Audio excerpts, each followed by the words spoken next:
Hello, everyone. I had a lovely shirt that I was going to wear. Wasn't it lovely? It was It is lovely. lovely. I don't want to show y'all though because I don't want to spoil it. Hey, Cinema Girl, about Peachy and Mike. I know I'm late, 10 minutes late. I don't do it. I don't do it. I'm still applying my war paint. If you will notice to my left, nope, I'm on your right, is Catherine, who, as some of you may know, has been away doing an apprenticeship. Sorry, I get that wrong. And not here. Can't spoil it. I'm not going to spoil it. You put it in front of the camera. If while you're talking, I find the fucking holes. There's one. So we're gonna have a little cat's corner. We haven't had that in a minute. No, What's happening with Cat? Hey guys. Wait a minute. I might make this work. You're in that shirt now. You can't change now. Oh, I can change. I'm doing a theater apprenticeship out of town. What are you doing? I'm putting the fucking shirt on. Go ahead. It's been stressful, guys. I work like every day, except I have one day off a week, and it's like 8 hours a day. I'm living there, so I'm not living at home, and it's weird. It's been pretty fun. I learned how to do Spotlight yesterday. And then I was Spotlight operator for a show. What? That's crazy. I'm living with a good friend of mine. That's fun. What else is going on, Mom?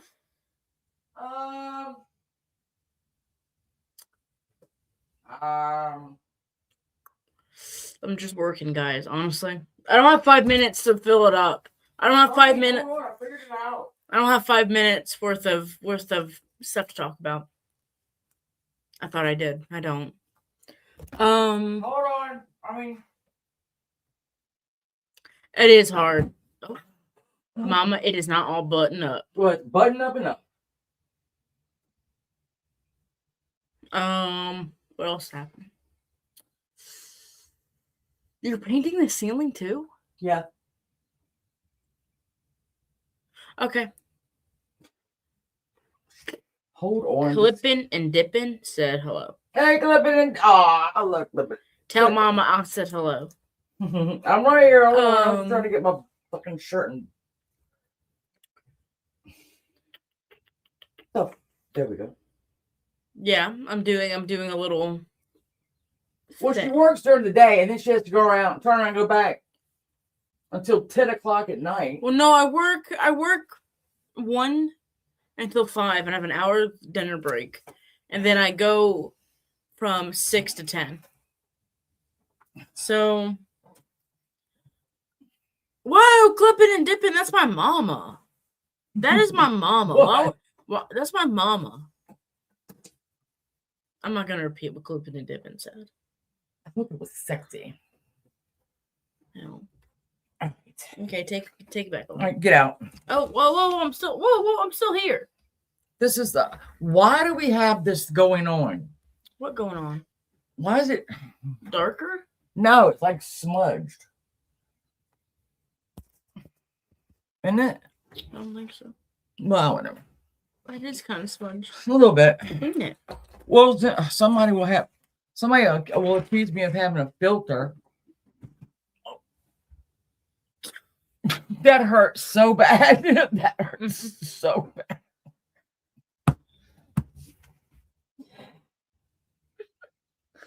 That hurts so bad. I'm still Mama. I'm just trying to find something to wipe. I'm still majoring in film. Ignore me.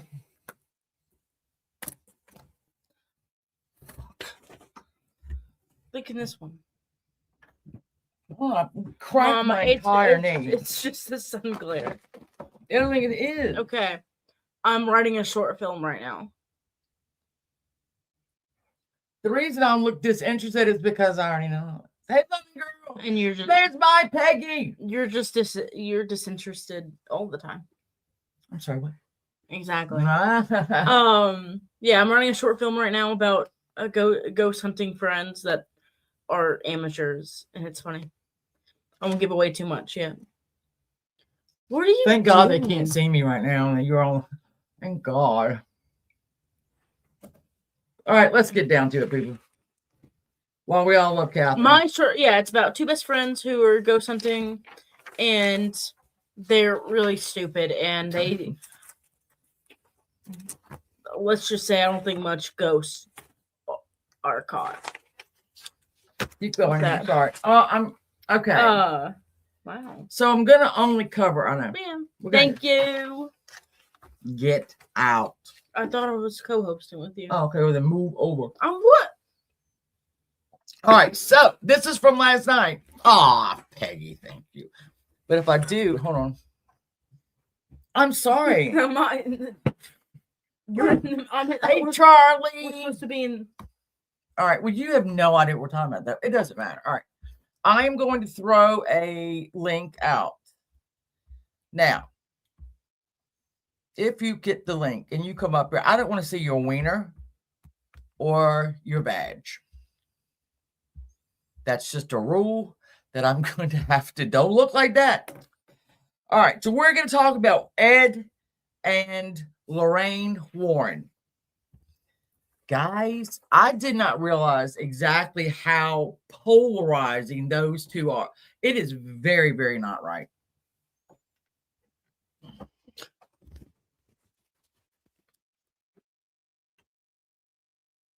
No. Is it the light behind? Okay, it's the light behind us. I'm sorry. Ed, let's pull it up.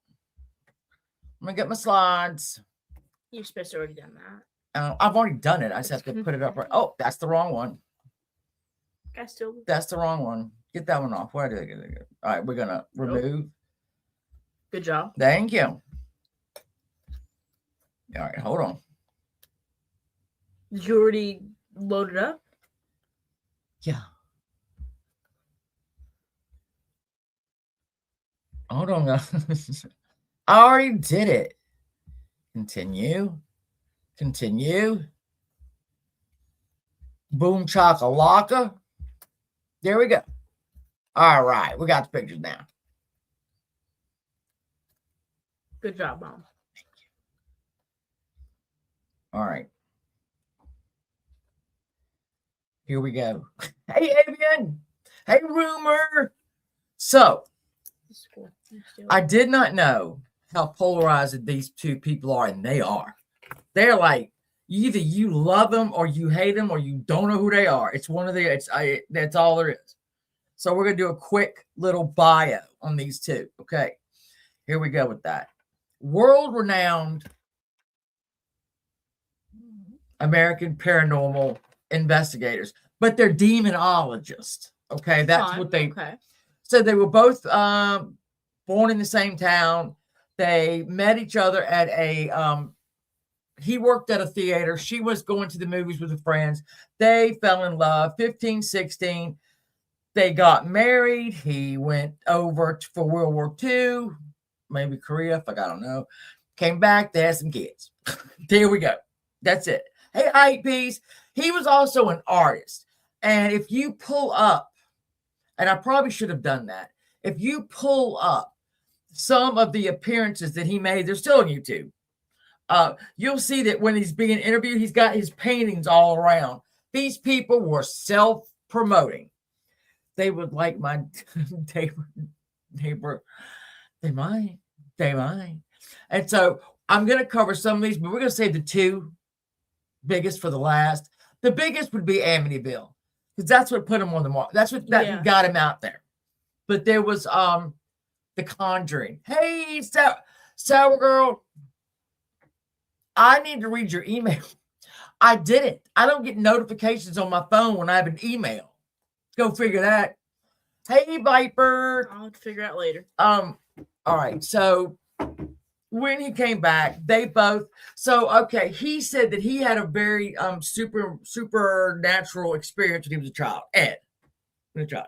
And his father, who was a cop, said, we're not going to talk about that anymore.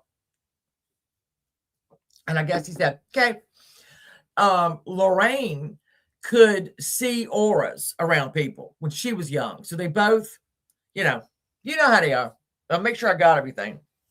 So she could see the auras and he saw actual things. So we're going to go down I'm going to cover Annabelle just for a second, because that's one of their things, the doll. I'll show you. I know. We're going to do Amityville. We're going to do the trial of Arnie Cheyenne Johnson.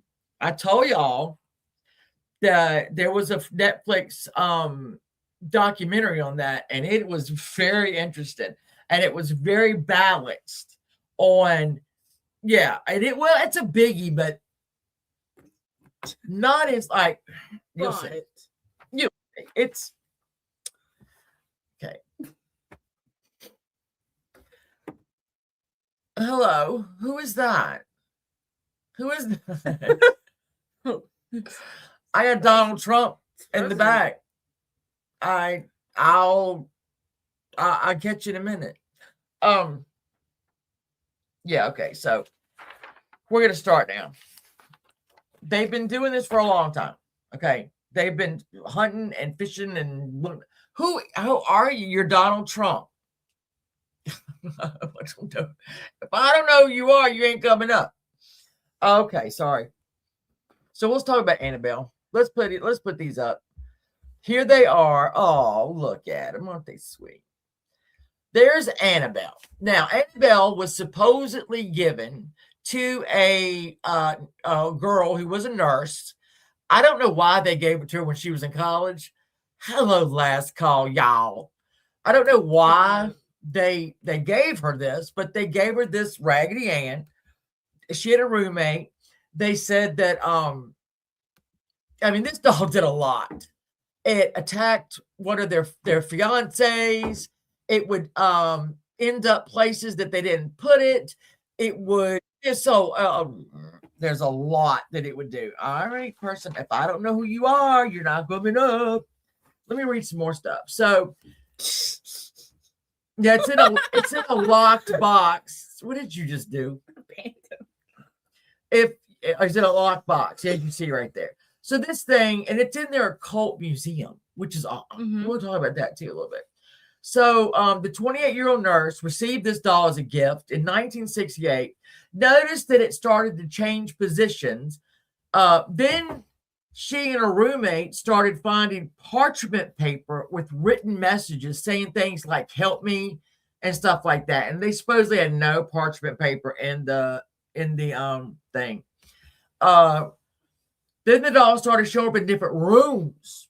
So it would go to different rooms. That's weird.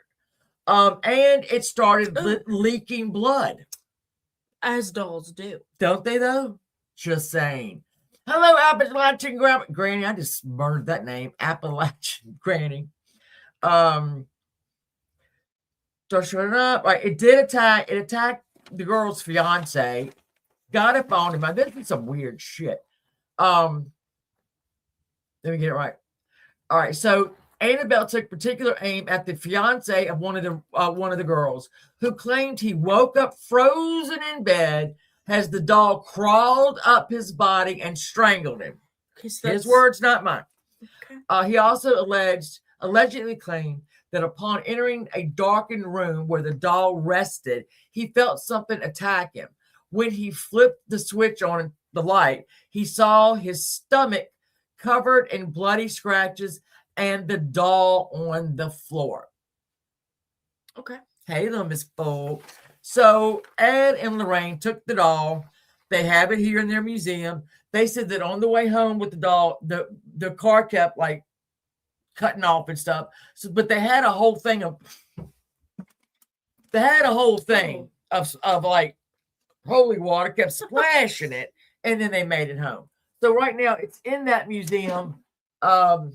And again, you can see it. Do not touch. Don't even look at it. And if y'all will remember, it was just recently. Hey, Cinnamon Girl. So I always said hi to you, but thank you. Sorry. So there is a museum that they have that is full of, I don't know how many artifacts it could be. I don't, it's a lot.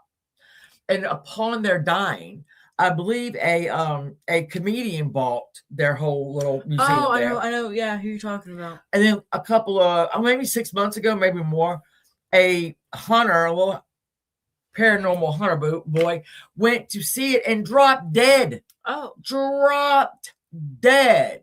Nothing. Supposedly, little miss. I don't know.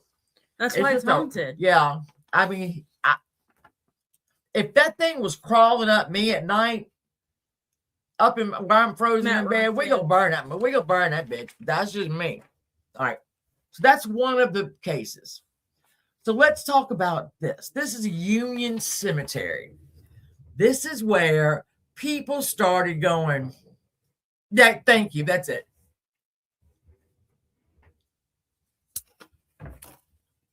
Can y'all hear that? Can y'all hear that? Hold on. Hold on.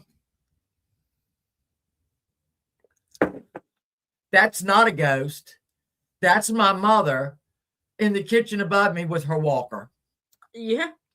I saw Zach Bagan touch Annabelle. Nothing. Well, hey, Halloween, baby. Appalachian Granny. Let's look at Zach Bagan. No, it's not a snake. Oh my God. All right, we're gonna go. This is another story. I didn't know some of these. This is Union Cemetery. It is in yep, it's up there. Sorry, hold on. It is in Connecticut. It's one of the oldest cemeteries ever, and supposedly one of the most haunted. So in this cemetery at night, there's a woman in white. Many people have been driving down the street there, saw the woman in the middle of the street, accidentally, they thought hit her, jumped out, right, to see what was going on. There's nobody there. Nobody was there. So, and there's also there's a couple of women in white that are all over the country that you know, you have an element. You'll keep it, honey. I don't want it. Hey, Angela. So the lady in white, and it's they either think it was a woman who died in childbirth. That's the number one thing. Or it's another. We have names too. We have a Harriet Brown. It could be her. That's the one that died in childbirth. And then it might have been another Harriet. It might have been this and that. They don't know. But all the women that they think it might be, 2 Harriets, by the way, people will come and leave gifts and flowers and whatnot. Well, here's another claim. Okay. Glowing red eyes in the cemetery. We're gonna hear a lot about glowing red eyes. Hey, I'm too worried, Mom. We're gonna hear, because Ed and Lorraine saw a lot of red glowing eyes. However, in this they did. Now, this is where we start getting where Ed and Lorraine might be a little cuckoo for Cocoa Puffs. So Ed said he was going to go into this cemetery for a week with his camcorder. This was in, I think, 1981. Yeah, well, and he says that he did. You have Walter in a box. Our cats love boxes, too. So he claimed that he spent the 7 days there, camped. And we're going to show you, I'm going to show you the evidence that he brought back. Are y'all ready? Okay. Because you know. All right. Oh. Now, this right here is a photograph of the spirit.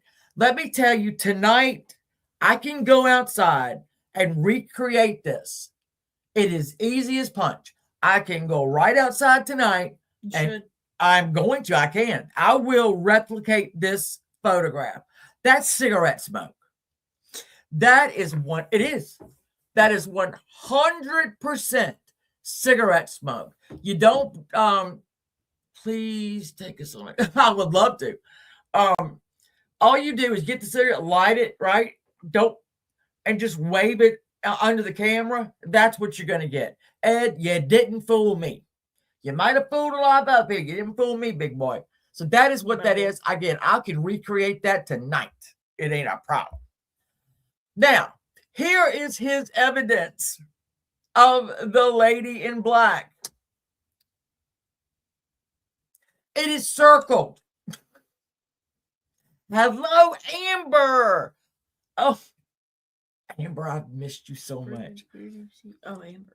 So, yeah, that is Ed Warren's evidence that he captured the lady in white. I'm not convinced. We're going to move on, though. Let me show you some more of his things. Okay. Here we go again. This is his evidence. I'm not impressed. Now, here's the thing, too. Ew, it's kind of creepy, though. You can kind of see a face. Kind of. On the right. Once Ed and Lorraine started getting noticed, and they started getting noticed pretty much after Amityville, is that all these other investigators and all that would just attack their work, attack it. And some of it, quite frankly, needs to be attacked. Like this one right here. There's the experts or skeptics say there's no variable peer-reviewed evidence to support the natural claim. There's alleged, it ain't. What we do know is, though, however, teenagers would go into the woods and put red reflectors, like you put on a bike, in the woods, so that when you're driving, it looks like there's glowing red eyes. So Ed went back. This is how you know. Ed went back to the cemetery. And he came out, he said, with more clear evidence. Couldn't get any clearer than what he had. And when he was asked to produce it, he said, no. Oh, okay. I'm not going to do it. I'm just saying. He said, nope, I'm not going to do it. Thanks, Ed. Okay. Arnie Cheyenne Johnson. This is a weird one, y'all. This is a weird one. If you have any questions, feel free to stop. Because I said we were going to have a panel and nobody get the ass up here. Except for that person I don't know. Trump. Yeah, Donald Trump came up. I don't want to do that. All right, we're going to move on. Okay, this is big. This is what the Netflix special is on. This is so weird. This happened in 1981. So it was in 1981. And this was The Devil Made Me Do It. Hey, chica! The Devil Made Me Do It defense. It's the only time it's ever been done here, and guess what? It did not work. It was done in London before, where somebody claimed to be possessed by a demonic, entity and go and kill people. Okay. Well, and here's the thing too. You can either not believe, right? If you don't believe in these things, well, you're not going to believe in Ed and Lorraine Warren. You think this is ridiculous. If you do believe in it, you're like, okay, well, maybe this could be. Yeah. Could be. But this was one that I thought was so odd. So there's Arnie. He was dating a girl named Debbie. Him and Debbie, he was only 19 at the time. He and Debbie lived together at her parents' house. And then they wanted to move. She got a job as a dog groomer for a man named, Alan Bono. And part of that package there was that Arnie and Debbie could move up the upstairs from the kennel, right? Because it was an apartment up there. They were excited. Sorry, I can't help it. They were sweeping it out and cleaning it up. Hurry back. And Debbie's 12-year-old brother was sweeping out a bedroom, whatever. And he claims that, he claims that he saw something pushed him down and he looked over and saw pretty much, he thought the face of Satan. Oh, I know. And that's when it entered him. It entered him.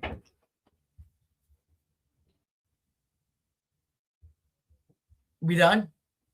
Y'all done? That's not ghost. she fell. Anyway, I'll go double check on that. please do that. All right, so David is now possessed. So let's go show you a picture of David. All right, here we go. There's David. There is the Glatzel house. And there is Debbie, David, I forgot the little one, and this is Carl. All right, let's move on. I just want y'all to. All right, so there is the dad. There's Arnie and David, and there's Debbie again. All right, so let's do this. So David began to act weirdly. He would growl and hiss. I shouldn't laugh at this. He would growl and hiss. Things would go on around the house. And so they ended up, the Gratzel family ended up calling Ed and Lorraine. They saw them on like a PBS show, maybe, and they were talking about their work, and they put a number and an address up. Okay. And so the Gratzels called, and Ed and Lorraine came a-running. All right. Came a-running. And there is their mom. What the fuck was her name? Forgot her name altogether. That's the mom, and there's David again. I'll think of the name in a minute. Okay, so this is David. Now, mind you, he's 12 years old. And if you watch that documentary, please go watch it. You see him there. I mean, so they called a priest. They called the Warrens. The Warrens came running. They came a-running. They said, oh, we can help you. We're going to do many, not many, M-A-N-Y, many, M-I-N-I, exorcisms on little David here. They would hold him. That's all you can't look in the eye? No. Oh, okay, never mind, guys. All these are the tapes. Tape after tape after tape after tape of them going at him, holding him down. He is cussing them out. You're a douchebag. You're this, you're that. Yeah. In my opinion, things that a 12-year-old would think was really horrible. I mean, he said some horrible shit too. Don't get me wrong. So they were trying to cast this thing out of him. Get out of there, damn it. Get out of there. So they, Carl, if you watch the oldest brother, said that Ed and Lorraine showed up every night the first week they were there. Every night they came. They went through the same thing. Let me go back. We're holding them down. He's screaming and cussing. One night. So then they moved to every other day the following week. And they kept doing this. Well, it was very interesting hearing Carl. Carl was 15 at the time.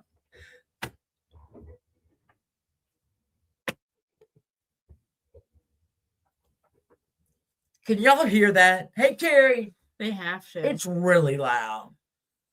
You know what? I could say that that's a ghost one night. You could. I'm gonna do it. No, there was one time we were on panel and the chair moved upstairs. That's true. Okay, so the two people that the whole family did not believe this bullshit right here was Dad, Carl Sr., and a 15-year-old Carl Jr. They having it. So they would be out, and they were supposed to be endorsed by the Catholic. Well, supposed to be. And I was looking in the documentary that I watched. I didn't know there were specific rules. I guess I should have, but there's specific rules. It's got to be a really, really bad haunting to get everybody to come on out. I did learn that. So the two people that did not believe any of this bullshit was Carl Sr. and Carl Jr. Carl Jr. even says when Ed and Lorraine pulled up the first time, they said, what's going on? And he said, my family's lost their mind, basically. Yeah. So we had a whole week of this shit. Screaming, hollering, hold him down. The mother was like going completely berserk and whatnot. Well, one night, the dad, who worked his ass off, right, was hardly ever home. The dad had enough. And he came storming into the living room. Now they're laying on this kid. He's cussing them like a damn sailor. All right. And he's hissing and growling. Sorry, she was playing with something like that. I know. Now I want a burger. I really want a burger now. But Carl Sr. came in. You could hear him on one of the tapes. You could hear him. He said, "Get up." And this is him holding up this kid. And then you hear a smack, right? And let me tell you what happened to the demon when that shit happened. That kid went and sat on the damn sofa and we didn't hear another word out that demon. So that gives me a little, if you're encouraged to do this, yeah, and if you whatnot, but as soon as that daddy smacked him, he shut the hell up and went and sat on the sofa, and we didn't have no problem. That demon was shut up the whole night. Oh. Whole night. We didn't hear nothing. So maybe his daddy is the one. All right. So then we had some more of these seances and mini exorcisms. Well, Arnie just said, "You know what? Leave his body and you enter mine. Leave this kid alone." Bloop. Now they say that the spirit left David and jumped on into Arnie. Okay. All right. Well, so Debbie said that Arnie began to do some weird things, a little bit of growling, a little bit of hissing. What 19-year-old doesn't?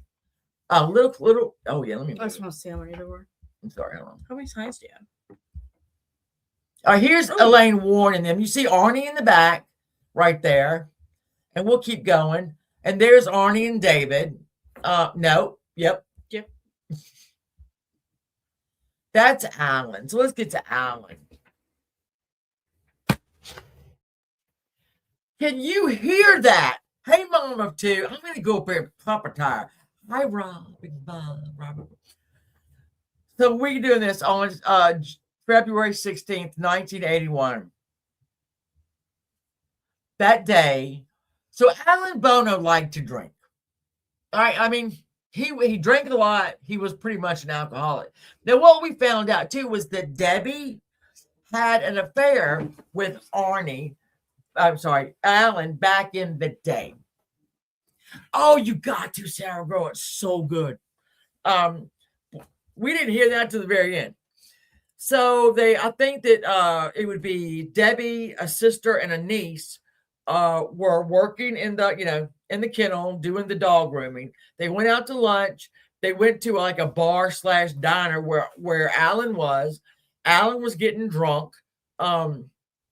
They left. And then Alan showed back up at his own kennel and was acting a little badly. So Debbie said, let's everybody just go. And as did Arnie had called in sick that day, which is weird. He called in sick that day, Arnie. So on the 16th, they got into an argument, Arnie and Alan.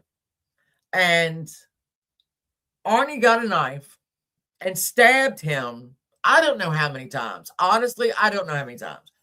But then he took the knife and he put it in his stomach and pulled it all the way up. Ouch. So obviously Alan died.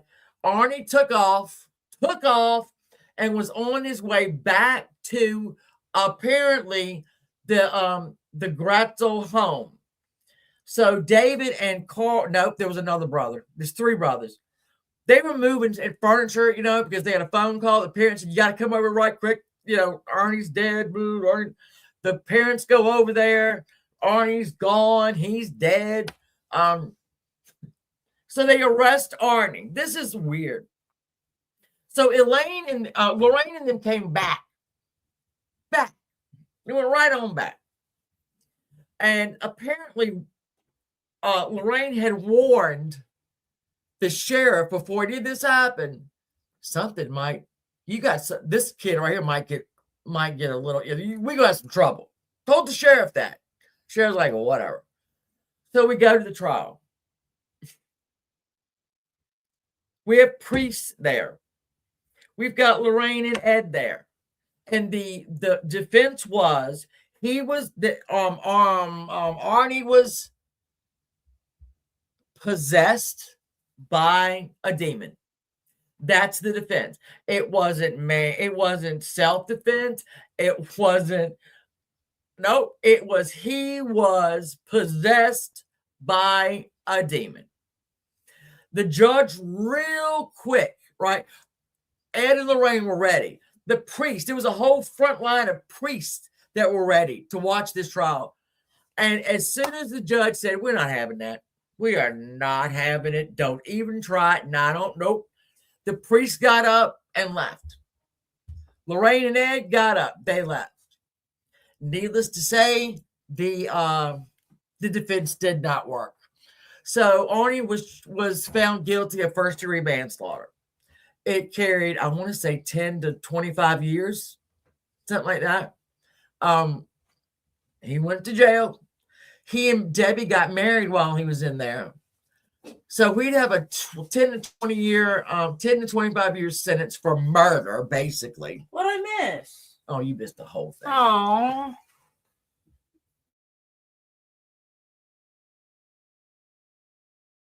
After 5 years. Is this where the story ends? Yes. I think so. Oh, it is. So Arnie supposedly had the demon in him. He never got an exorcism. Where'd the demon go? Where'd the demon go? Don't know. Didn't go nowhere. Let me make sure I have this on. So obviously this is on the right there. That's Arnie today. Let me make sure I got this all. Okay, now here's where it gets interesting. So let's talk. Thank you. It's not true.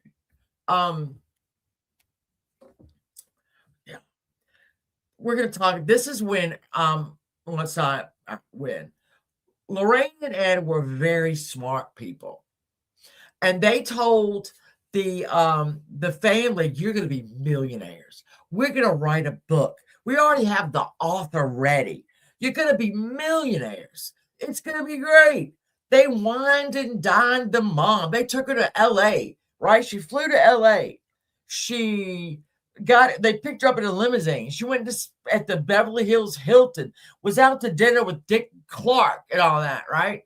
She was on Donahue. She was on Mike Douglas. She was on all of these shows talking about this demonic, Yeah. So the writer that Ed and Lorraine hired was also the one they had a lot of. Let's put that. So while the guy was writing the book about what went on, Ed and Lorraine kept going, make it scary. Make it scary. I mean, embellish. Please embellish it. Right. And, the mom was like, well, that's not what happened. And they're like, well, this is what we got to do. We have to make it. We have to make it scary. And again, they keep telling this family, you are going to be millionaires. Oh, Lord, you're going to be millionaires. Well, no. In fact, when the book came out, the family got $4,500, not $45,000, not $450,000, $4,500. But Ed and Lorraine made $81,000. Oh. And the mother would call them and go, what's going on with the book? This is before, what's going on with the book? And they were like, it is going great. Oh, it is going so good. We're all going to be millionaires. Not so much. No. Here's another part. Okay, so they weren't. Ed and Lorraine got their money. And here's what they would do. And I think this is the one. Nope. What I didn't realize, because I've never watched The Conjuring anything. I've never watched it at all. I've watched the first one. And so when I'm doing this, I'm kind of like, well, wait a minute. What do you mean? So we're gonna cover the family that was the first Conjuring movie. But this was also, they made this into one, the Arnie story. They made that into another movie. I mean, these people, look, we had books, we had movies, we had franchises. Okay, these people were not dumb. Not dumb. They made, I can't even tell you, just on the Amityville Horror. Anyway. So again, they didn't make any money. So if you watch this documentary, you see who believes in this. You will see that David today, in this day and time, believes that he was possessed by a demon. You've got the middle brother that also believes that David was possessed. And then you've got the older one, Carl, that says, no. So in this documentary, you get the feeling that the whole family is broken up, right? That the brothers don't talk and whatnot. By the way, Arnie and Debbie, they got married. They had 2 kids, and she died in 2021. So they stayed together that whole time. So anyway, in the documentary, you get this. You think that they are all scattered. Nay. You know. In 2007, Carl and David sued Lorraine. I'll read it to you. So in 2007, Carl and a recovered David, because they filed a lawsuit against Lorraine, and the author of that book, Gerald Bridle, of the book from them, the suit was triggered by the 2006 replication of the book The Devil in Connecticut. So after all, it was coming back out, they said not so fast. So Carl sued for invasion of privacy, libel, and intentional infliction of emotional distress. That's him suing Lorraine. Okay. In the same suit, I'm going to say, he stated that growing up under the shadow of the book caused him and David to be completely shunned by friends and peers, describing their childhood as a living hell. So the result of that litigation, the book was stopped. The reprinting stopped. There was no more reprinted. So now David was in on this. David was in on this lawsuit.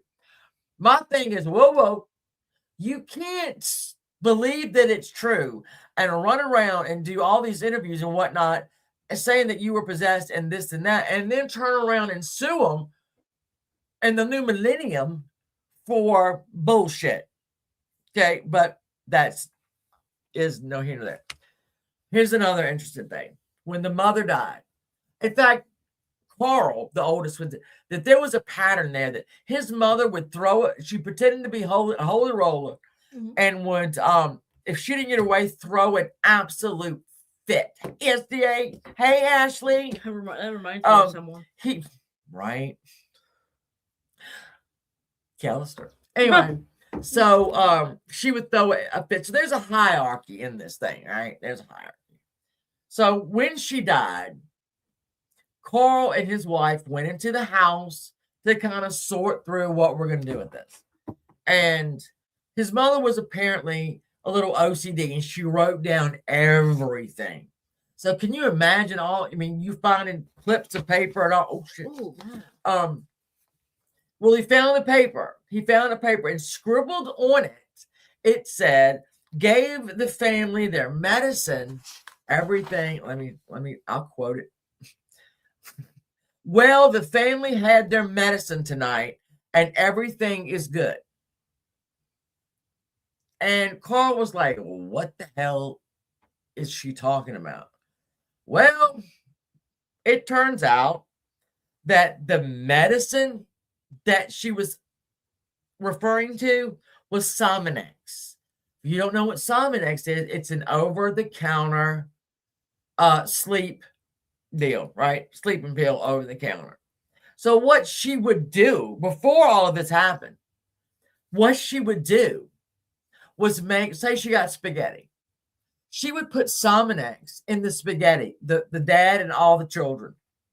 Her bowl or plate was always separate from theirs. She didn't get her food out from the same whatever. So she had been dosing these kids with Sominex. And there are, and I will tell you, here's some of the side effects that Sominex can have with extended use. Okay. So it's not for long-term use. We don't know how long she gave this to them, but it can trigger severe hallucinations. High doses of diphenhydramine are known to induce vivid, terrifying auditory and visual hallucinations. So Carl now believes that is why David started screaming and hollering that first time, saying that he saw a demon. This is why Carl thinks that he might have done that.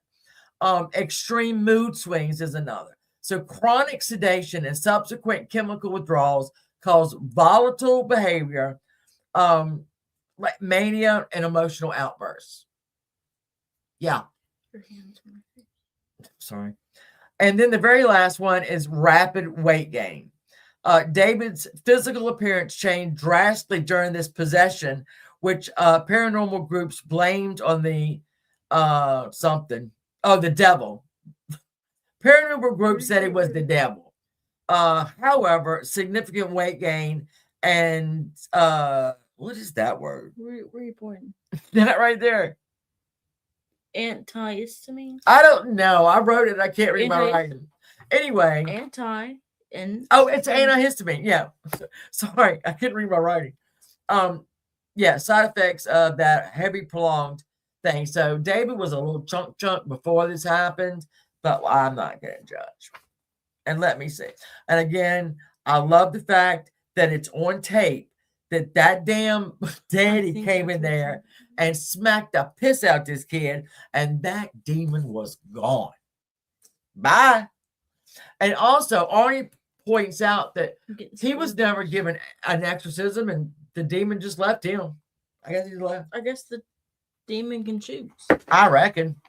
If you were a demon, I ain't gonna want to be in jail. No, that's what I'm saying. Yeah, that's probably why he left. You can't do anything in jail. All right, hold on. Now we're gonna move on. Guys, y'all know how I do. All right, here and here. Oh. Now we're gonna go to the Perron family. So let's move on here. Okay, this is the Conjuring house right here. This is it. Looks about right. Well, this has got a lot of looks. Mm-hmm. This house right here doesn't look weird, odd. Oh, spoilers! I'm gonna show. We can look inside of this. I got the Zillow, honey. Oh, so the Perron family moves in. 5 girls, parents. They almost immediately started to have some deals. They moved in January 1971. It's a 14-room farmhouse. So let's go over here. Now, this is what I feel is odd. We have the top, obviously, in 1971. We have the bottom now. What the hell happened? What the hell happened? That's two, I mean, as you can see, I got the same angle. So you see this garage or whatever. Yeah, garage. And then you have that window up there. And then you've got, I mean, it's the same house. I just don't know why it looks so creepy right now. Yeah, Jason Hawes was trying to buy it, and he had a GoFundMe basically, and they didn't sell it.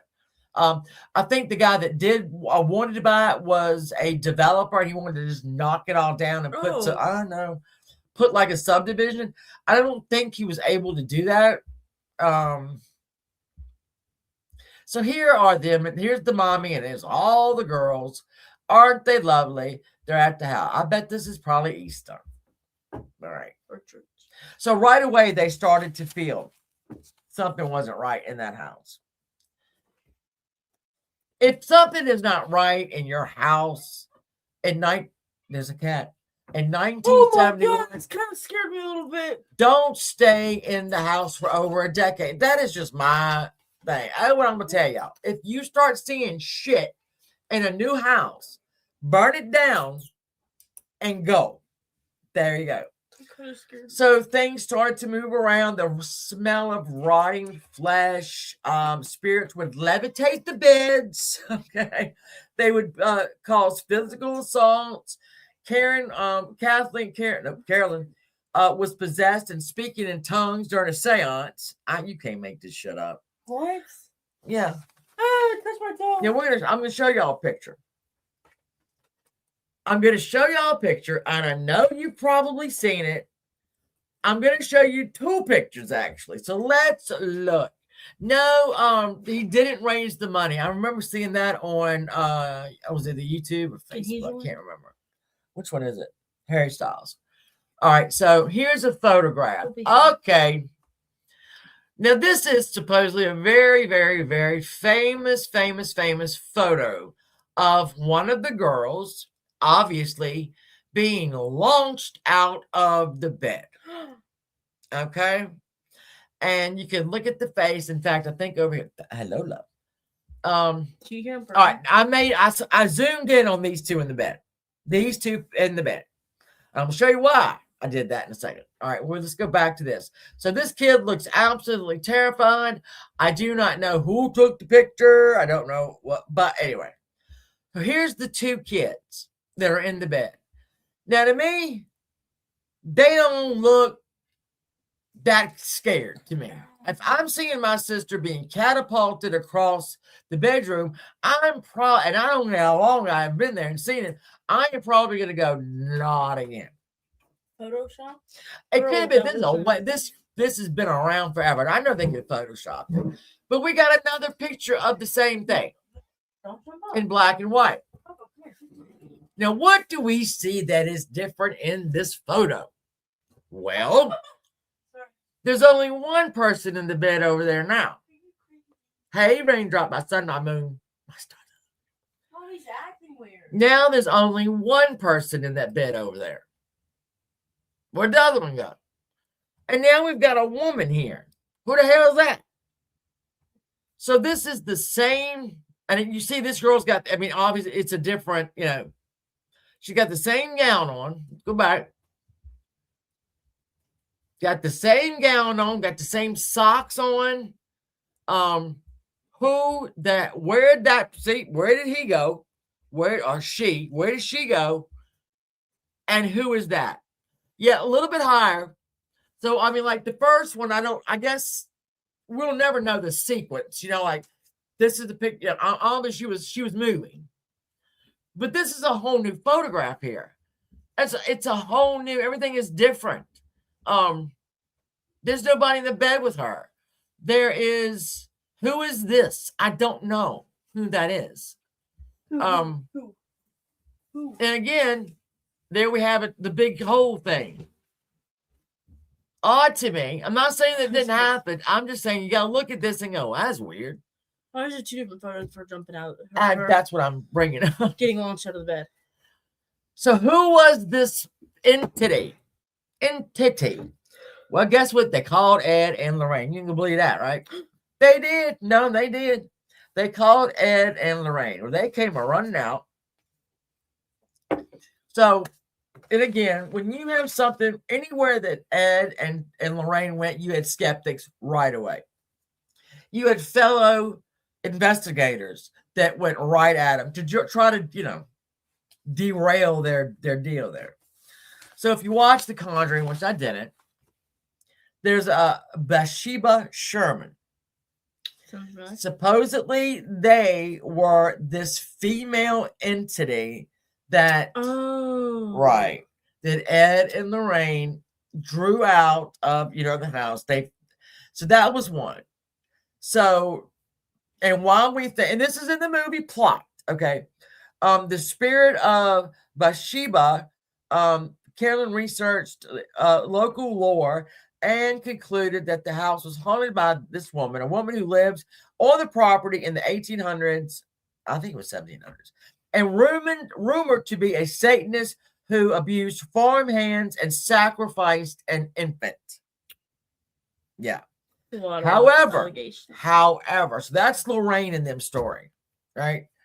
They talked to her, and this is their story. However, local historians and skeptics note that the real Bathsheba was acquitted of child murder. Oh, yeah. Due to a lack of evidence, lived a long life, and died of natural causes in 1885.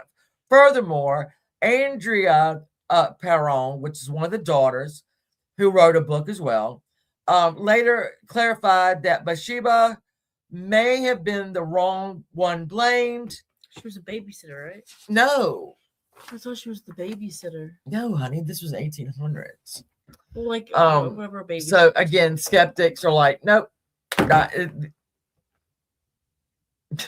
no. They argued that the explanation could have been natural gas in the house. That's what caused the smell and no house settling.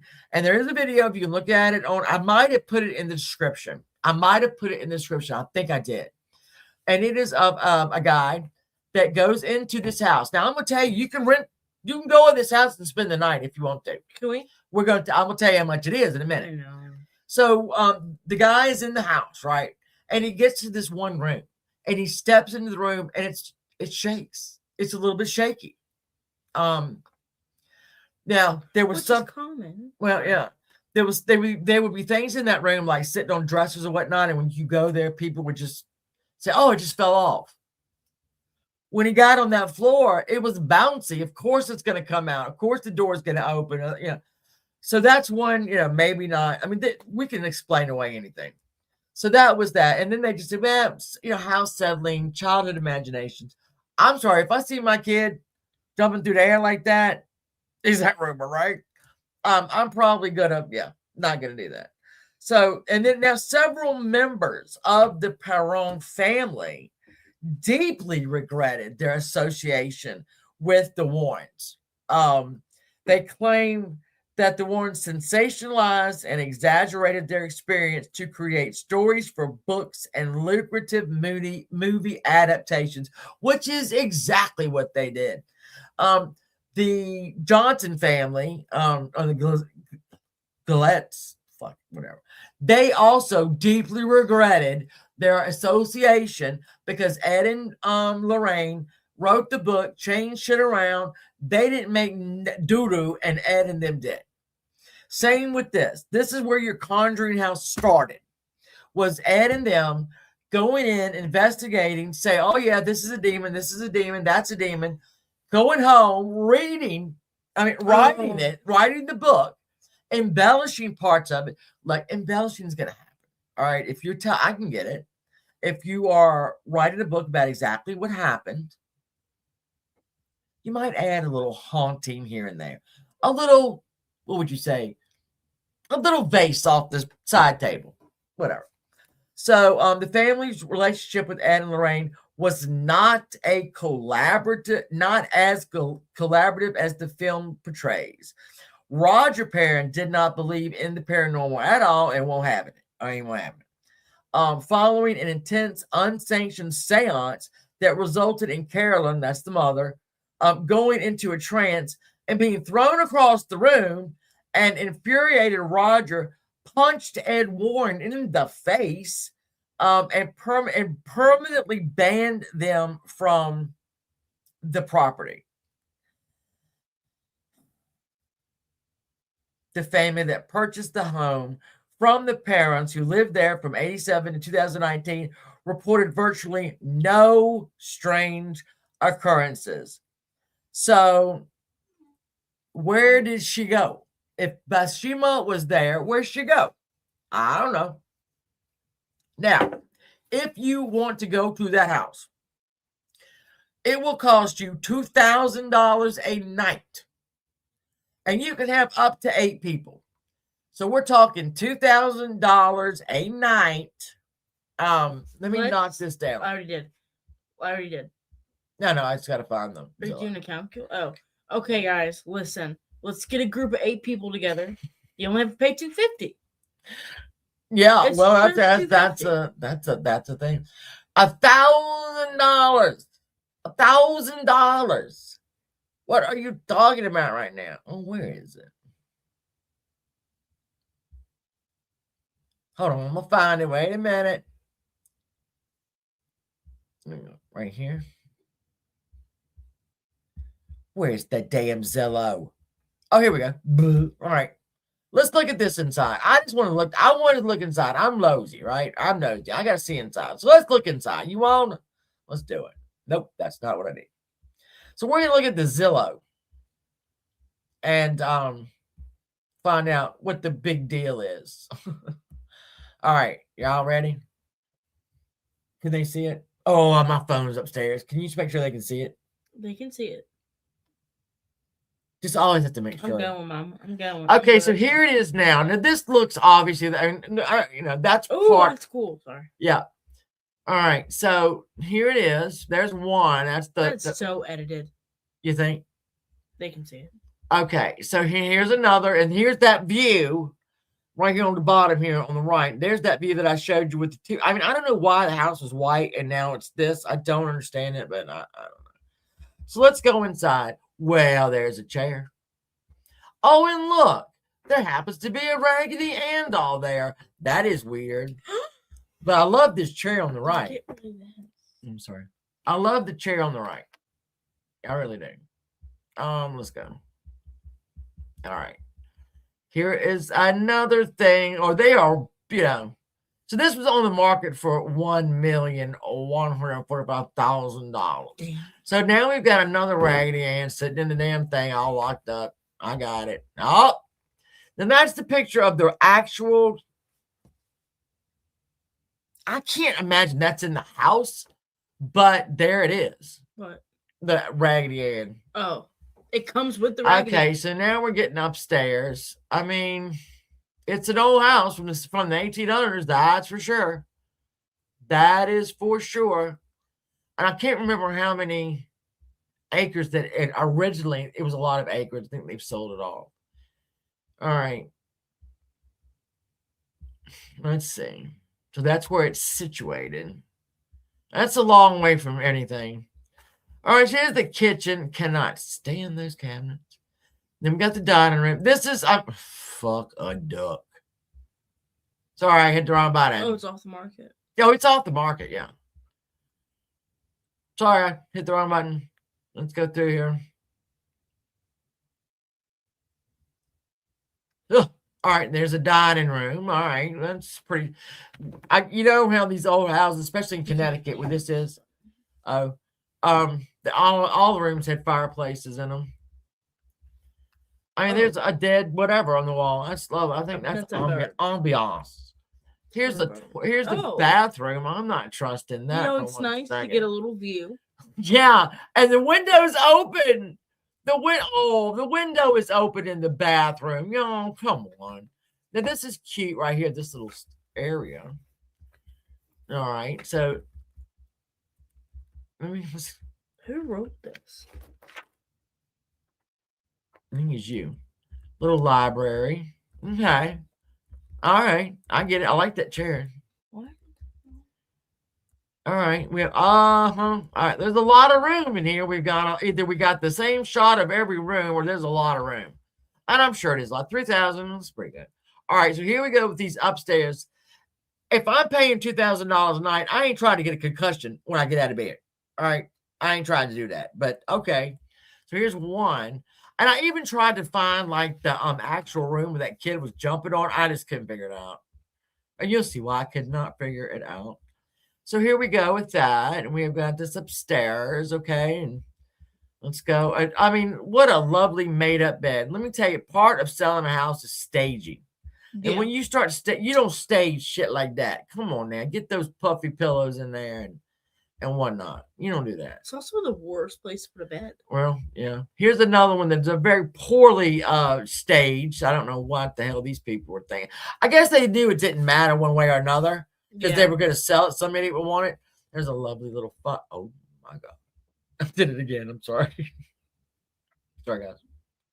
Computers are hard.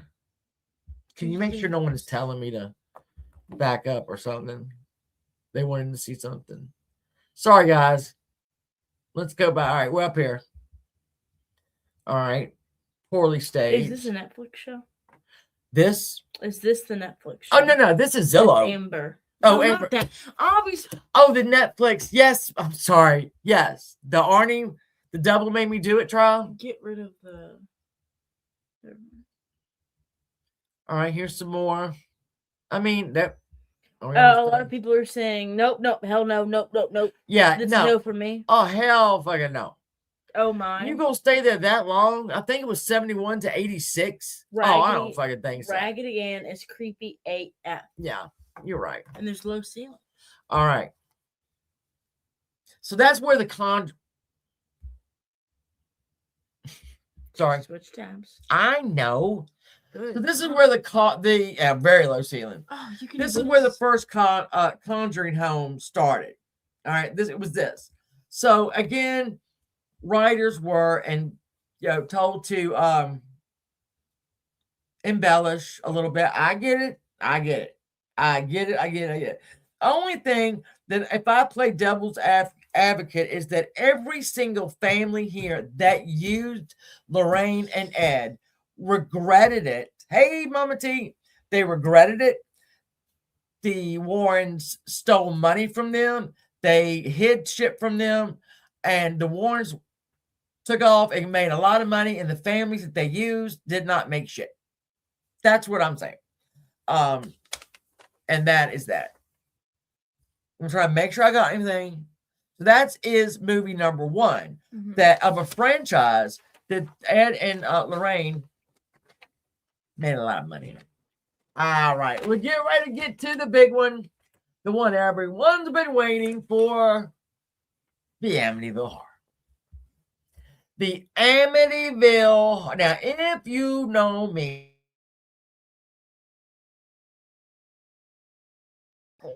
I know it is cold.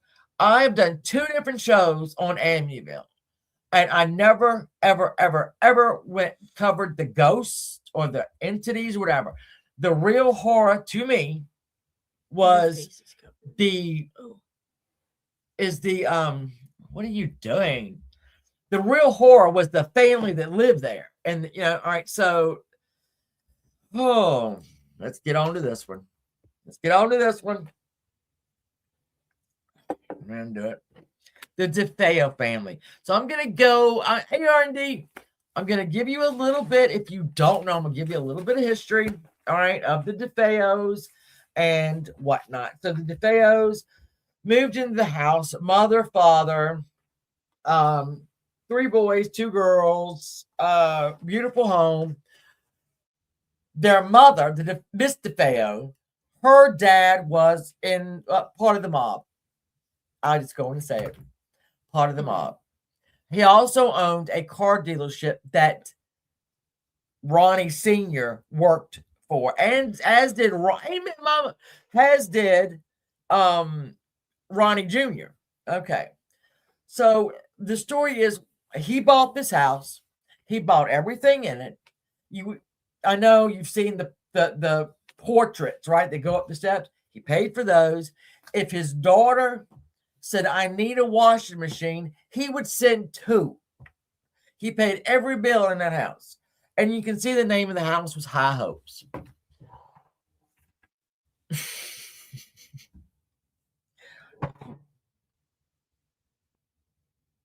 Okay, there we are. So let's go. I'm going to run you through this, okay? Because it's the story, you just don't even know. November, nope. All right, so obviously Ronnie DeFeo murdered his family in this house. He gave several versions of why. You've been buying. Well, we'll talk about that. And I don't understand some shit. So he killed the whole family. He said once that the mom, when they first got there, so he killed them on the 13th, I think. I'm not sure. And then he let them sit there. And then he went to work and was on time. Like when they went to work, he was asleep in his car at work. He never went to work. He still got a paycheck, but he didn't go to work. Then after the day, he went to a bar, right? Hung out there. And then he said, okay, I'm going home. And he goes home. He finds his whole family murdered. He runs back to the bar. Somebody call the police. Oh, the family's dead. Oh, shit. Oh, hell. Some of his friends went back with him to the house. They went up. They found the mom and dad, the little sister, and they just backed. Hey, Aunt Kathy, how you feeling today? Oh, keep going, sword. All right. So they back up and they say, what? Well, Ronnie runs into the house. I don't think very far. Yeah. Because everybody had been shot twice. I remember this. Right. And I might be thinking of another. every guy one shot of them was found face down in the bed as if they were asleep. Yeah. Okay. So first, when they picked up Ronnie Jr., he said, "Oh, it was a mob. It was a mob." So they kind of had him protected, right? Oh, you're John Candy, I love you. They protected him, and then Ronnie Jr. took a nap. He took a nap. No, that's what. That's Yeah, he was in the detective's office, and I need to take a nap, and they took a nap, and while he was asleep, they found a lot of shit. They thought, this ain't no damn mob, it's just the asshole right here. They wake him up, they tell him basically, what's going on, and he was like, eh. So at first he said the mob, and then he changed that to his sister, Dawn. The Dawn had shot everybody in the house, and he knew it. He said, she said to him, "I'm going to kill him." He just got a new gun. He said, "Here, use this. I don't care." And he left the house. And when he came back, Dawn had killed everybody. And see, his room and Dawn's room were upstairs. Those windows. So one side was his bedroom, the other side was Dawn's bedroom. There was a bathroom up there. So he goes upstairs to their part of the house. She's got the gun pointed at him. He wrestles it away and then shoots her, and she happens to land face down in bed, covers up. However, there was gunpowder on her gown, which means, and I questioned Viper and Lavender Sunday, who knew a lot about guns, that means she held that gun. People were killed, yes, but the story. Oh yeah, there's some inconsistencies here. So there we are with that. And this is all I gotta bring it home. All right. There they are. That's all of his sisters. So here's Dawn. Now you can't see where you're pointing. I'm sorry. Ronnie said that Dawn was jealous of the younger sister, which is in between those two boys right there. And just hate her. That little girl was beautiful and smart, and Dawn was fat and ugly. His words, not mine. And so there, and then the parents were the parents were savages, okay? The parents, she was a damn drunk. He tortured these people. He tortured this family, the dad. He was mentally unstable. He got really, really religious towards the end of his life. And if you go look at some of those, there's, I don't think I have it here, but there's pictures taken of the home the night of the murders, right? The night they were discovered. And the father had all these religious, like the Virgin Mary is out there and all kinds of religious stuff. Him and his wife and another couple did a pilgrimage to somewhere, I can't remember, but he got very religious, but he was also a complete tyrant. And they would be eating dinner as a family. And he would reach around and smack any one of those. He didn't care. I'm talking about today. That's why I say this was the real horror right here. These people, this mother who just got drunk, and he would beat the shit out of her too. So yeah, if the yard, everything. So here they go. Now, they're taking out bodies one by one by one. The body bags get smaller and smaller and smaller. If you do go back and watch one of my, probably the last one I did, I've done it twice. Go watch the last one that I did. And we'll talk about things in this house that aren't right. It's all main right. All right. Yeah, something right. How do Lorraine and Ed fit into this? Well, I'll tell you. So good. All right. Again, let's get the severity of what has happened. I don't remember you talking about them. Yeah, exactly, Charlie. He got very religious at the end. And sometimes if you're schizophrenic, that happens. Yeah. All right, so here we go. This is hearse after hearse after hearse. And here I do not understand the way they're buried. I know they were in caskets. That's why we had hearses. And I don't understand how we got 6 people in 2 plots. I know, I don't understand it. Because over here with the Rocco and Antoinette, we have 2 people there. So sometimes you can be cremated and then buried. That's what they do in London. And it just whoever the hell you end up beside. Amy Winehouse is like buried beside somebody she don't even know. And it's just her ashes. So this is the severity of what happened. Well, here we go. George and Kathy Lux. The house stayed on the market for a bit, and then they foreclosed on it, the bank. So George and Kathy Lutz, they'd been married. She's got, I don't know how many kids she got, 4, 5, I don't know. They go and look at their dream house. All right, it's their dream house. And they know exactly what happened in that house. And they say, you know what? It's $80,000. We cannot pass that up. So they I think the murders were 75. Nope, 76, 77 is when they bought it. 70, stop it. The Warrens came 28 days later. So they bought this house.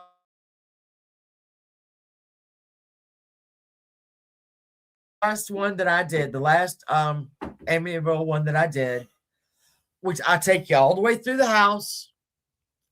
When did I don't know, Hypo, but thank you for doing it. It takes you all through the house. Also in that, and I'm pretty sure I have him in there, there's a guy that did an actual book, not the Amityville Horror book. And he was emailing back and forth with one of the detectives. Well, it's not really paranormal right now. We're talking about Ed and Lorraine Warren, who are very polarizing investigators. So this guy was in contact with a detective.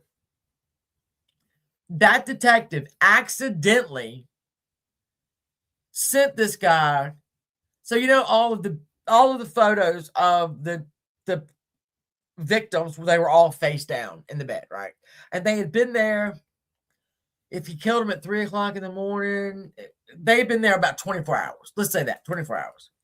So I don't know if you know about. We've talked about rigor mortis and how long it takes to set in and how long it takes to go. So with this author, and he's got a website. If you go, like I said, go watch that last video that I did. I don't know if it was last year, maybe. His whole thing is there where you can go to his website. The cop accidentally sent the photographs of the family turned over in the bed. How are you acting? If you don't stop doing that.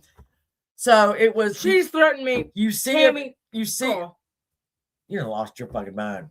You done lost your fucking mind. It was them rolled over. And it was hard to watch. It was hard to look at. It is horrible. Yeah. You can see that, obviously entry wounds are not as horrific as exit wounds. And you're talking about shotgun. Yeah. You're talking about a kids here. Kids. And so here we go with the Lutzes. They move in to it. All right. I'm going to read off what they say happened in the 28 days that they were there. Y'all ready? Okay. So they end up moving in November 1974. All right. That is wrong. That is the day that they all fucking died. Sorry. All right. So here we go. Mom did it. So George apparently said that he had a priest come and bless the house, considering its history. So let's stop right here for a second. If you found your dream home, you had access to the water over here. You got a boathouse. You got a pool. Oh, it's so lovely. You have 5 bedrooms, and they said, oh, by the way, probably shouldn't. Yeah, there was a family annihilated by their oldest son. Do you still want it at $80,000? I mean, I would have to say, hell to the no. I don't know it. Boat. Like, okay, can I don't think I would do it. Now that I That think you is- would. well, that is what 5 souls, six souls that were obliterated in that home. We do have the killer, because I know sometimes places might be I won't say haunted, but an unrest, right? If you're a murder that's not solved or whatever, that sometimes will lead to little, things here. But I don't know that I could move in December 1975. No, couldn't do it. So yeah, exactly. It's residual, right? It's residual. So George brought in a priest. Now George claims, these are claims at this point. Yeah. George claims that when the priest came into the home and started to bless it, that something smacked him in the face, the priest, and told him to get out. Okay. That's going to come in just a minute. So let's go through the 28 days and the things that they claimed. Okay. Odors in the house that came and went. The front door would slam shut in the middle of the night, open and shut. George couldn't get warm for many days. I do not know why that is a thing, but it is a thing. It's like they're Possibly. Green slime oozing from the walls. Is this Ghostbusters? Right. Hundreds and hundreds of flies in one room of the house. Now, I can stop right there and tell you what a lot of people said about this. Those bodies sat in there a minute. All right.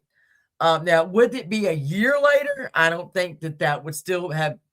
I don't think there would be an odor or whatever a year later, because nobody lived in that house for a year. But, so hundreds of flies in one.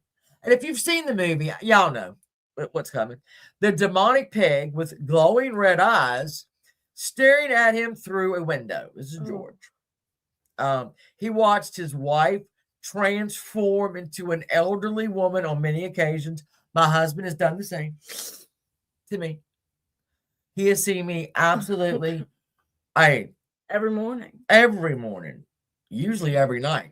My husband watches me turn into a complete old person, and I can't help it. I knew some folks that bought the house where wrong would happen. It wouldn't. So often people think demonic. Well, yeah, and see, when you're dealing, hey, Lori, when you're dealing, Sour Girl, with the Warrens, it's always going to be a demonic. It's always going to be demonic. That's their wheelhouse. That is what they became famous for. So basically, the Warrens weren't famous yet. Okay, so let's go back there. So we had his wife transform into an elderly woman. Again, happens here all the time. He would wake up at 3:15 every night, which is about the time they think Ronnie actually killed the parents. The toilets would turn black.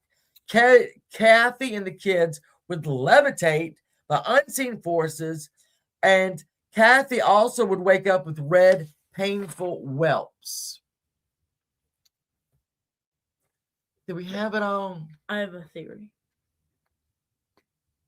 Also, there was people in the house would get drastic, aggressive personality changes. And then the last is Missy, one of the children, allegedly communicated with an imaginary friend and demonic entity named Jody. Okay. Hey, Mags. So they moved out. The Lutzes moved in. The Lutzes left 28 days later. And the Warrens were brought in not long after that. This is where I'm going to hurt people's feelings. So the neighbors were shocked when one night they look out the window and they're like, what in the hell is going on? The Warrens were there at the home. They had a news crew. There was a live feed going back to the local police station. I mean, news station. Okay. And they were going, what the hell is going on? So that is the night that Lorraine and all those people, they had a seance. Let's see if we can find that. Did I put that photo up? There's the seance. Getting ready to go. You see Ed over here to the Those right. side. Okay. God. Yeah, no, I was back. And they also spent the night in the house. And we'll go to this, where they are cruising around the house. We're getting ready to come up on that famous photograph, the famous photograph ever taken in that damn house. And it is of not that. I think it was. Where is that fucking kid? Wait, you probably skipped a slide. See if you. Are you joking? Let me see. Let me see. I didn't skip a slide. I'm gonna pull it up. Hold on. Why would I not put that in there? Let's bring up that famous photograph of you know what? I ain't gonna tell you. Sorry, hold on. I can't believe I didn't do that. It's right there. I can't. I know what you're talking about. Do you know which one? Yeah. All right. I thought it was taken in The Conjuring. There we go. Photo. All right. I know I had several photographs of this. All right. Sorry, guys. Why I didn't. Oh, my God. All right. Hold on. I hate doing this. Where did it goes away? Let's share the screen.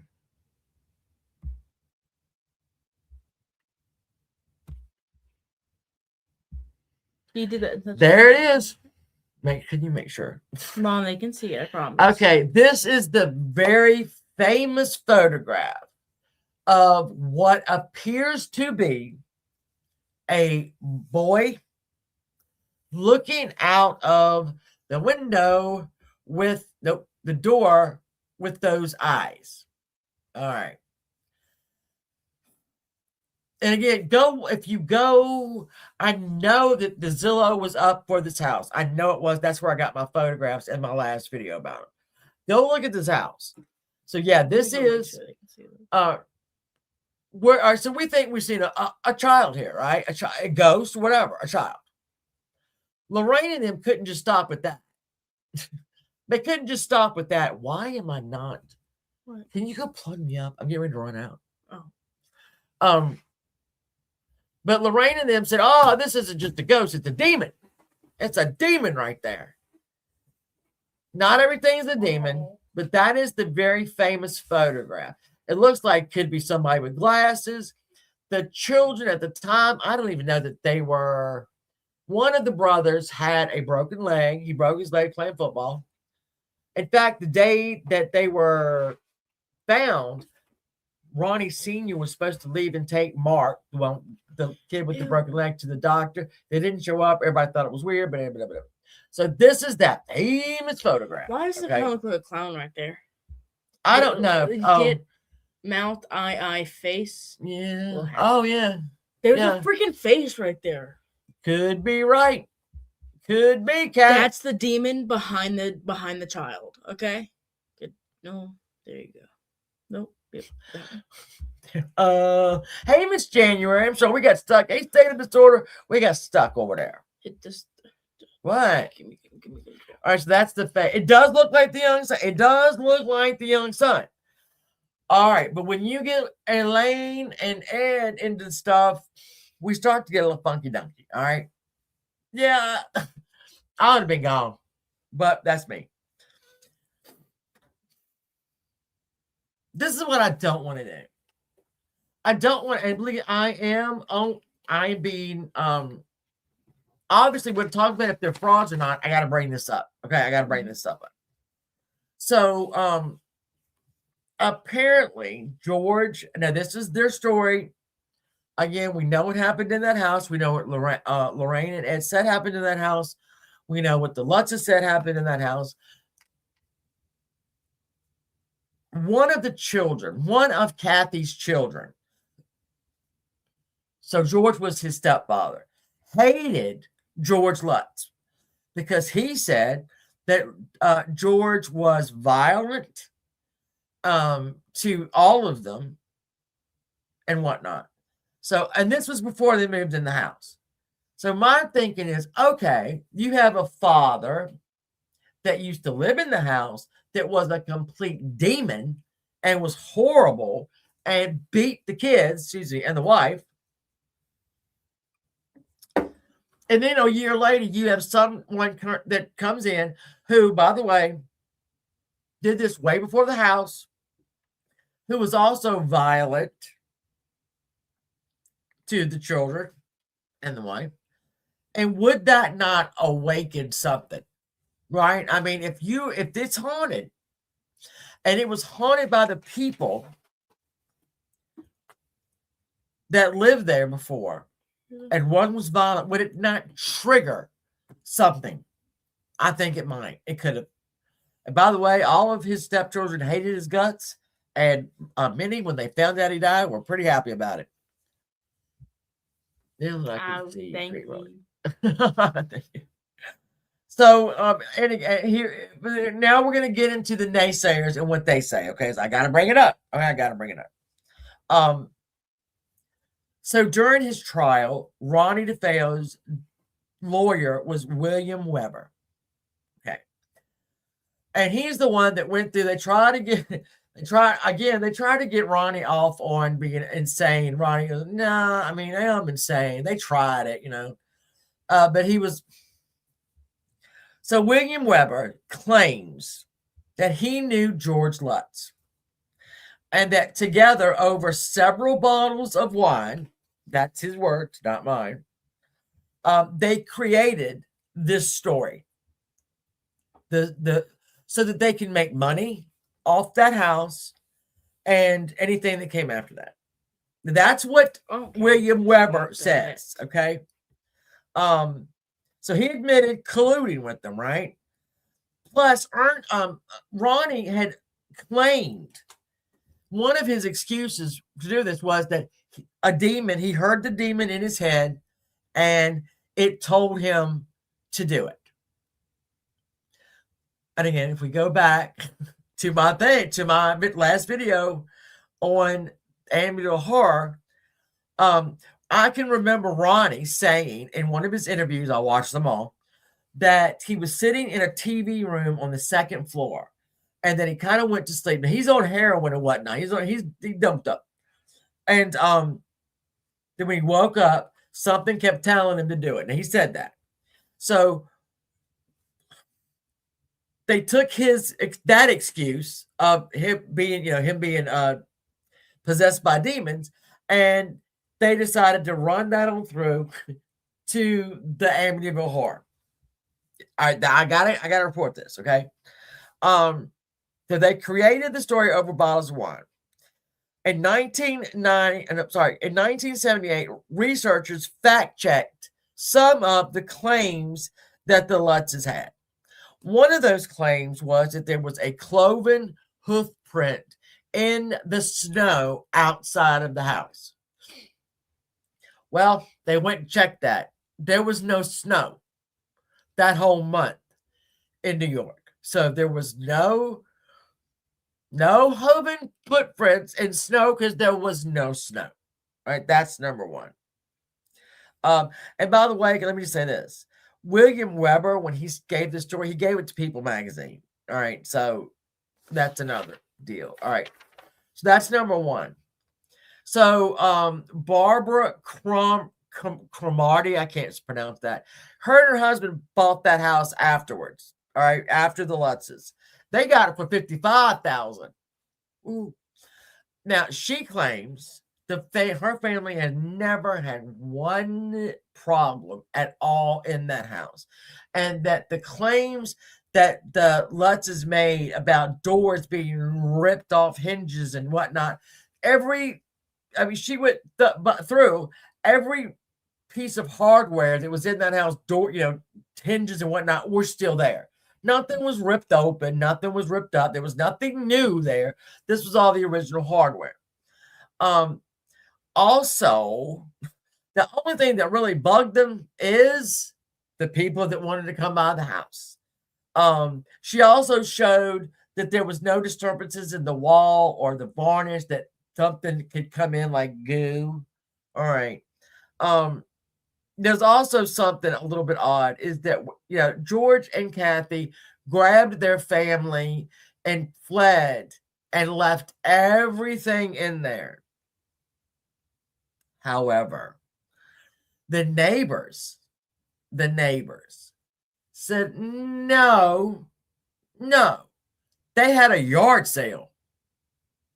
And the only thing that was in that yard sale was junk.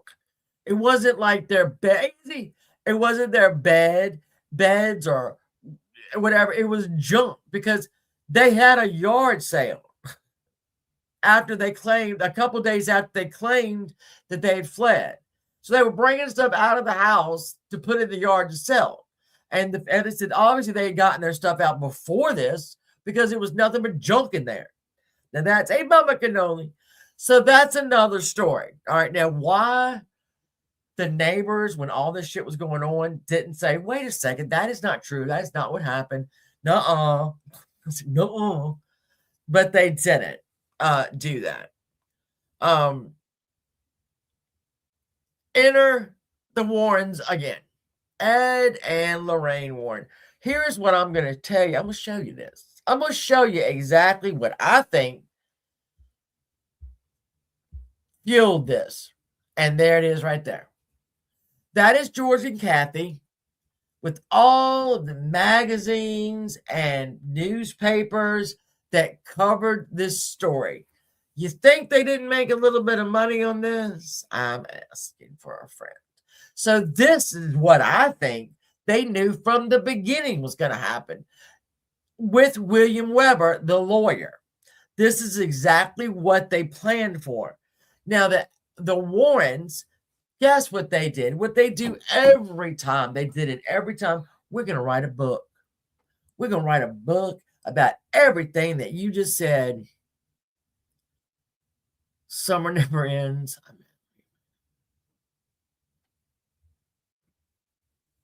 Yeah, there's a lot of personal things that I didn't bring out. Yeah.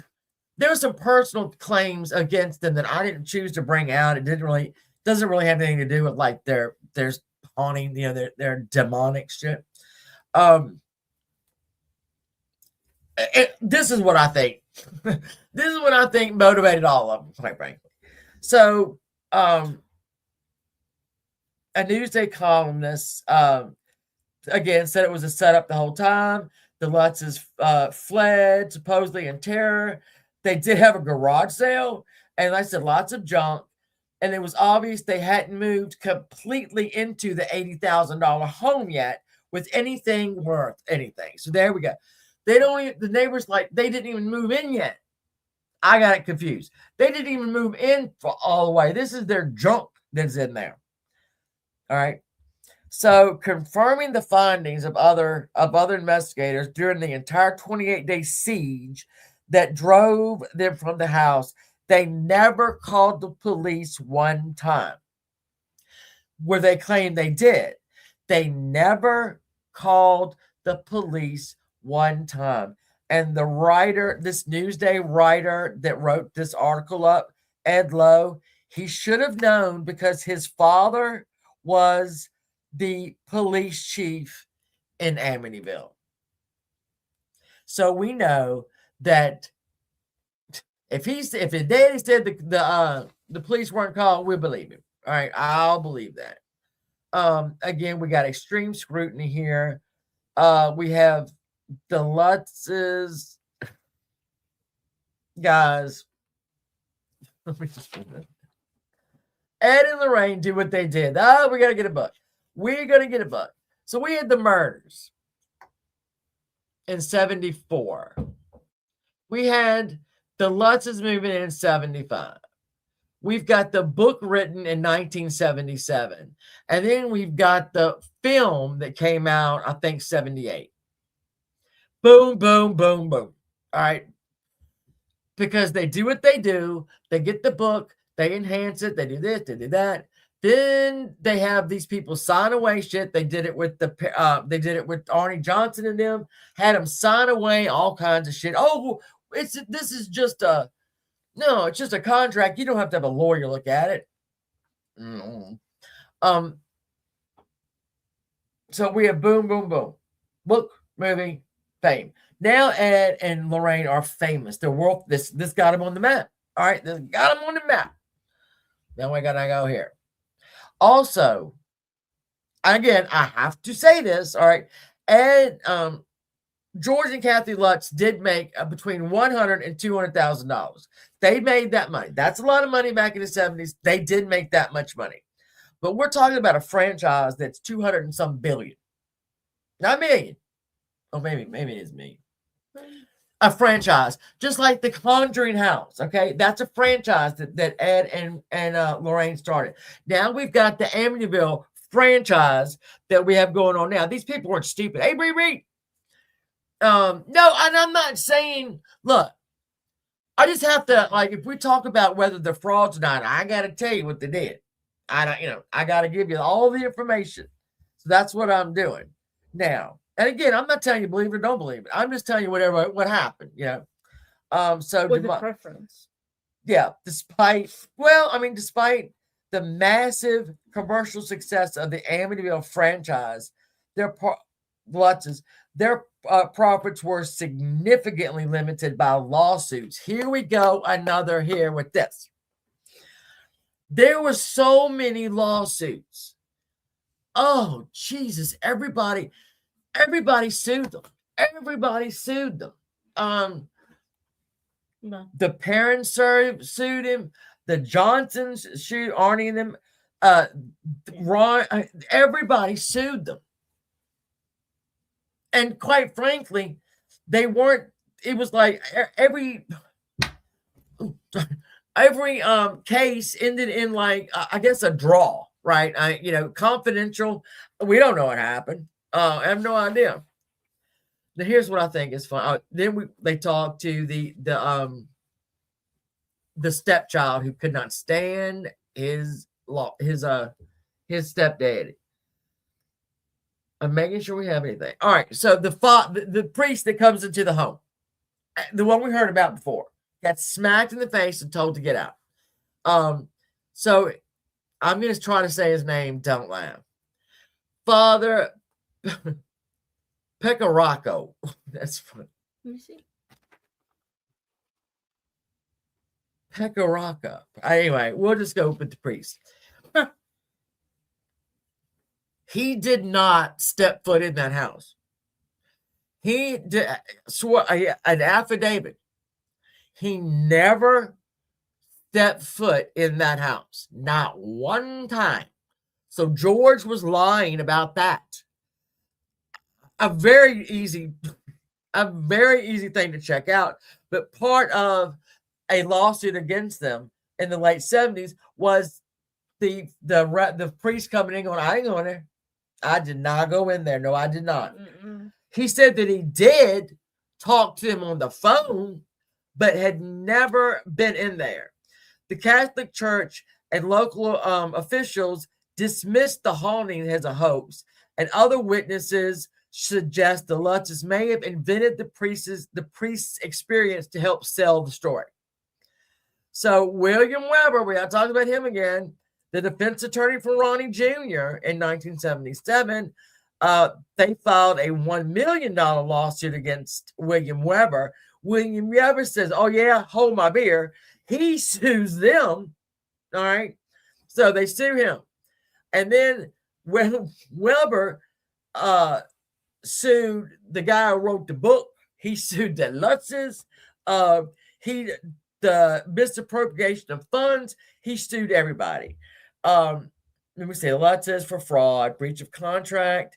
He claimed they had an agreement to split the profits of the book that would combine the DeFeo murders with a financial haunting to secure the new trial. All right.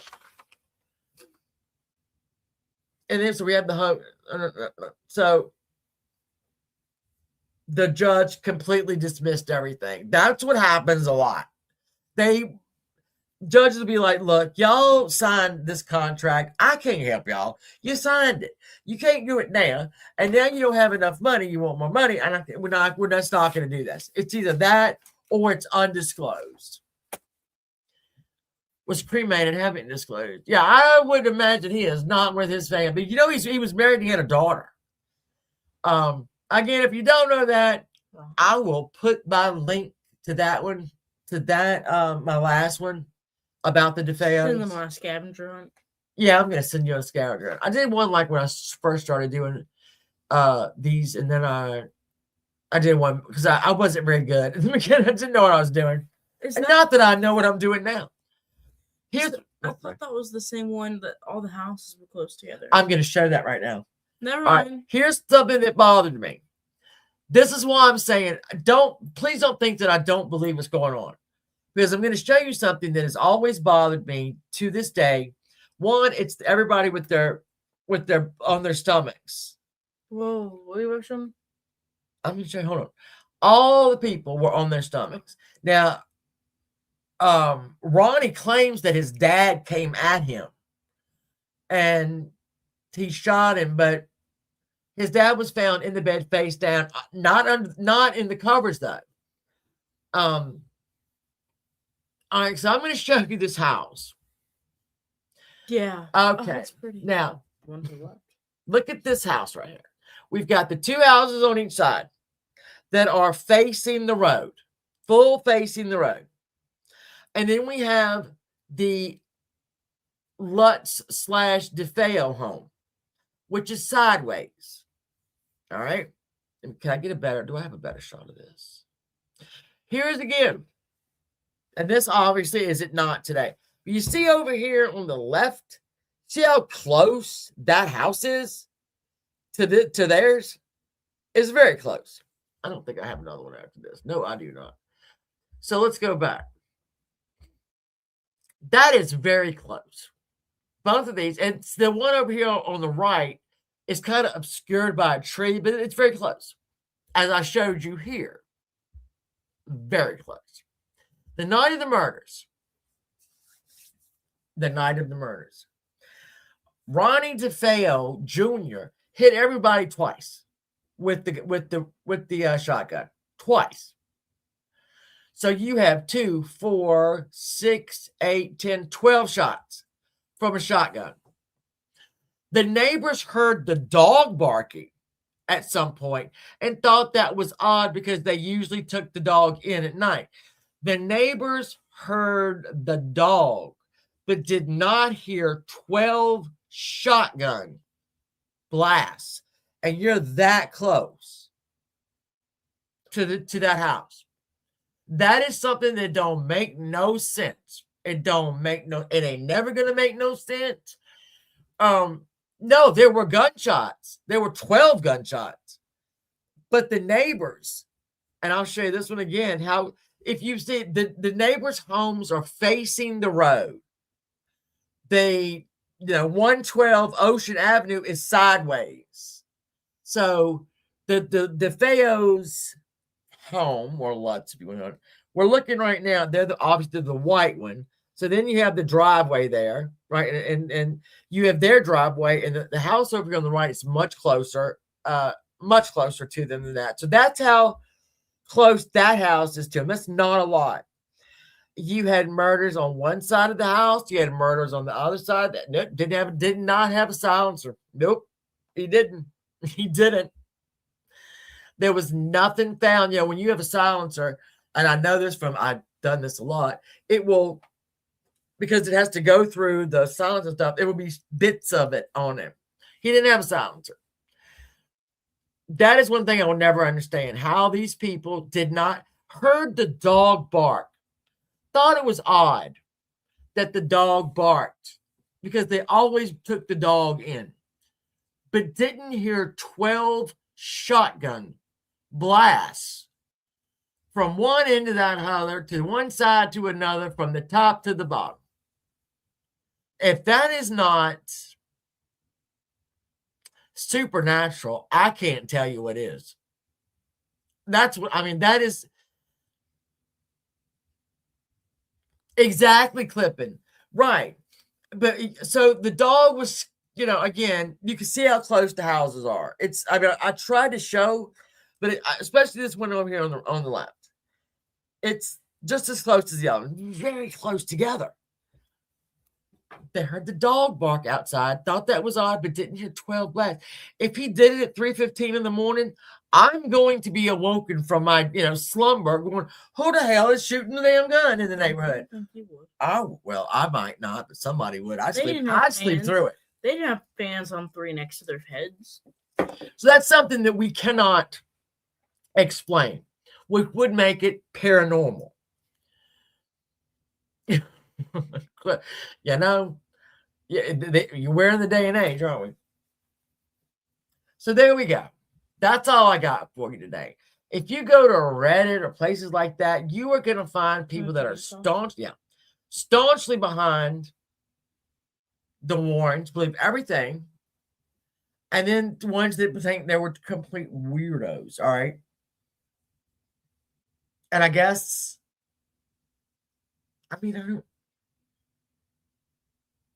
it's the franchise that they kept doing. It's the the Conjuring House. We've got 4 different movies, and all of these stories are the ones that is it's their investigations. Every one of them. This didn't come from anybody else.